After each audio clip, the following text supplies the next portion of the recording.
जय श्रीराम. आपलं जे मला मेडल भेटलेलं आहे सर्वप्रथम ते माझं एकट्याचं नाही आहे, हे आपल्या सगळ्या भारत देशाचं आहे, महाराष्ट्राचं आहे, सगळ्या विद्यार्थ्यांचं आहे किंवा सगळ्या लोकांचं आहे. आणि हे डेडिकेट त्यासाठी करत आहे सगळं पहिले तर.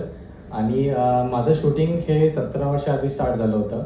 जसं की शूटिंग हा एक गेम खूप एक्सपेन्सिव्ह आहे आणि माझी फॅमिली तेवढं सगळं अफोर्ड नाही करू शकत, कारण मिडल क्लास आमचे सगळं वडील शिक्षक आहेत, घरी आई काम करत असते.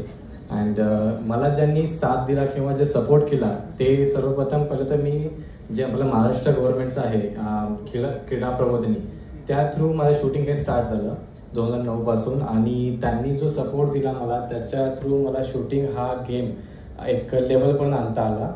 आणि जसं जसं शूटिंग स्टार्ट होत गेलं त्याच्यानंतर बाकीची जर्नी स्टार्ट होत गेली आणि त्याच्यामध्ये खूप अपडाऊन्स पण झाले होते, जेणेकरून की फायनान्शियल सपोर्ट खूप डाऊन झाला होता. कारण तेव्हा ती कंडिशन नव्हती की सरकारकडून त्या टायमिंगला खूप जास्त सपोर्ट भेटेल.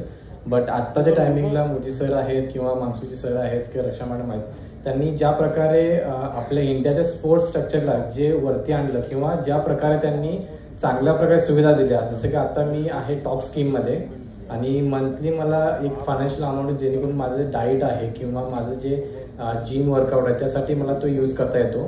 आणि त्याच्या व्यतिरिक्त जे आम्हाला जे शूटिंग ह्या क्षेत्रामध्ये आमचं जे ॲम्युनिशन्स असतं ते आमचं खूप एक्सपेन्सिव्ह ॲम्युनिशन्स असतं किंवा रायफल्स हे खूप एक्सपेन्सिव्ह असतं, जे आम्हाला नॉर्मल फॅमिलीला ते अफोर्ड नाही करता येत. आणि त्याच्यामध्ये असं आहे की आम्हाला बाहेर जाण्यासाठी जो फायनान्शियल सपोर्ट लागतो किंवा आमचं बॅरल टेस्टिंग असतं, नवीन ॲम्युनिशन्स घ्यायला लागतात किंवा जे चांगल्या प्रकारचे ॲम्युनिशन घ्यायला लागतात जेणेकरून आमचं ऑलिम्पिक किंवा कुठल्या दुसऱ्या स्तरावरती जे कॉम्पिटिशन होतात त्याच्यामध्ये चांगला परफॉर्मन्स हो किंवा ह्यासाठी आम्हाला जे फायनान्शियल सपोर्ट केला जातो तो आपला मिनिस्ट्रीकडून केला जातो. आणि आतापर्यंत आम्हाला खूप जास्त सपोर्ट आणि टायमिंगवरती भेटलेलं आहे. असं नाही की आधी कसं की आम्हाला 15 दिवस आधी सांगायला लागायचं की आम्हाला हे अमाऊंट हवी आहे किंवा ही आम्हाला गरज आहे, ती आम्हाला भेटण्यासाठी खूप टाइम लागायचा. पण आत्ताच्या टायमिंगमध्ये आम्हाला ही टायमिंगवरती भेटली जाते, जेणेकरून आमचा जो शूटिंग किंवा बाकी क्षेत्रामध्ये पण जे आम्हाला भेटतं किंवा जे खेळाडू आहेत त्यांना जे टायमिंगवर भेटणं हे मोस्ट इम्पॉर्टंट असतं.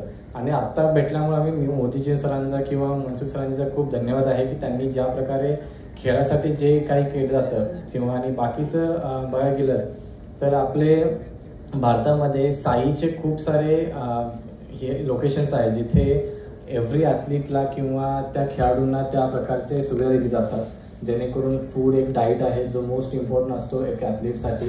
त्याच्यानंतर सुविधा असतात बाकीचे त्या स्पोर्ट्सचे, जेणेकरून जिम आहे, ग्राउंड आहे, इक्विपमेंट्स आहेत, ते साईच्या थ्रू प्रोव्हाइड केलं जातं. आणि हे सगळं काही गोष्टी आम्हाला नॉर्मल लोकांनी केलं होऊ नाही शकत. कुठला ॲथलेटिक्स असतो त्याच्यामध्ये सगळ्यात जास्त बघायला गेलं की फूड हा प्रकार खूप जास्त मान्य दिला जातो त्यासाठी, कारण डाएट जर चांगला असेल तर त्याची बॉडी चांगली राहते. आणि मी तुम्हाला सर्वांना सांगू इच्छितो की तुम्ही आत्ताच्या ह्या क्षेत्रामध्ये तुम्ही कुठलाही क्षेत्र निवडा, तुमचा स्पोर्ट असू दे, एज्युकेशन असू दे किंवा बाकी कुठलाही काही प्रकार असू दे, तुम्ही तुमचा डाएट आणि तुम्ही जर फिजिकल फिटनेस चांगला ठेवला तर त्या प्रकारे तुम्हाला कुठल्याही कंडिशन तुमचं ड्रीम आहे ते तुम्हाला कम्प्लीट होण्यासाठी कोणी रोखू नाही शकत. आणि अजून एक गोष्ट की जास्त वेळ घेणार नाही तुमचा, कारण सगळेजण सरांचं भाषणासाठी थांबले होते.